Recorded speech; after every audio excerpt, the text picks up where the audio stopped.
it's Kate with WTI. I am always grabbing a protein bar with me, whether I'm around the house and I need a snack or I'm on the go.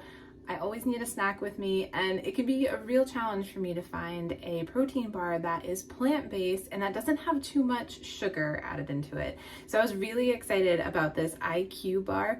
It's lemon blueberry, which is one of my favorite flavor combinations. So I was extra excited about it. But what's super cool is it has 12 grams of plant-based protein and only 2 grams of sugar.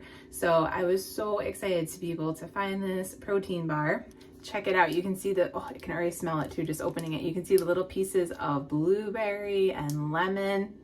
It smells really good. It's got an awesome consistency and such a good lemon blueberry flavor. It is super, super yummy.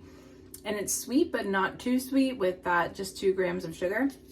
So I love this because it's a great snack that I can grab when I need a little snack, but I also want to get some protein in. 12 grams of plant-based protein. Tastes amazing, and I can grab it with me on the go. But that's just my point of view.